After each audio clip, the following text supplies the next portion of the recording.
Episode 4 is a patchwork episode with a lot going on. We start off immediately following Geralt getting knocked out at the previous episode. We find him and Jaskier prisoners of the Northern Kingdoms and their forces, who believe that these two guys are Nilfgaardian spies and soldiers.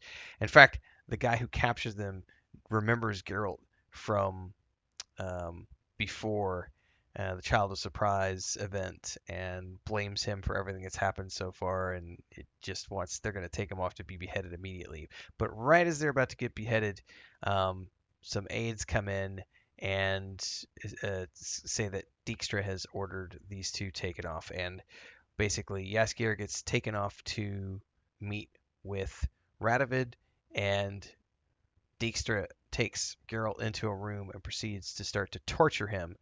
And at the beginning, you just he has a bone to pick with Geralt, so it makes sense that he's torturing him. But ultimately, what it is he tortures Geralt so that while Jaskier is in with Radovid, he knows, or he at least suspects, that Jaskier's loyalty to Geralt is more than his friendship with Radovid. And as he's talking to Radovid, Jaskier is talking to Radovid, he can hear Geralt screaming as he's being tortured, and he ultimately chooses to go aid his friend. And this forces Radovid to finally man up and stop being a little bitch, which then, of course, starts this sort of chain reaction where um, Radovid just radically turns around, banishes um, Dijkstra, and yeah, it's it has the side effect of, yes, making this king stronger, but at the result is Dijkstra getting kicked out, and this makes me feel that this is a perfect example of a criminally underused actor, because I don't think he'll be back again unless they find a way to bring Dijkstra back into the scene. Um, it is what it is.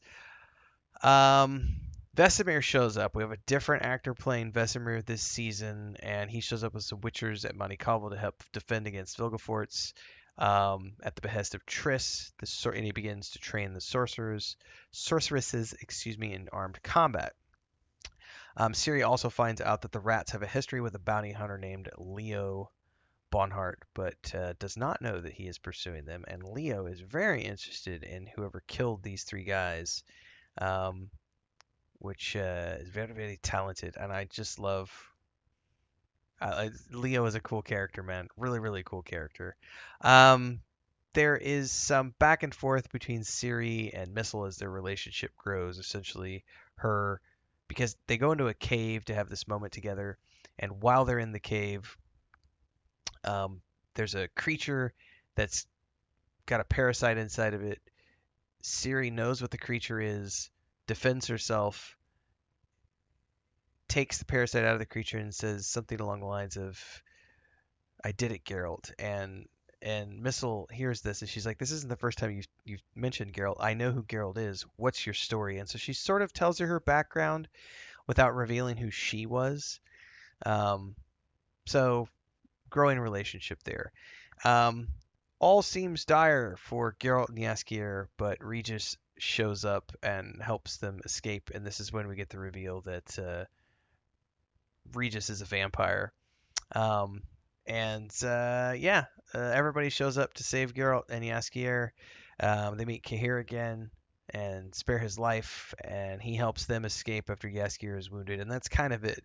And this leads us into episode 5, which I really, really, really enjoyed because it's a backstory episode where we get a bunch of backstories for all the different characters, and they are all told in different ways, but we're going to save that for the next episode, so stay tuned. I'll review episode 5 in the next video. Love to hear you guys' thoughts on episode 4 of The Witcher. This one was called A Sermon of Survival, and on to the next.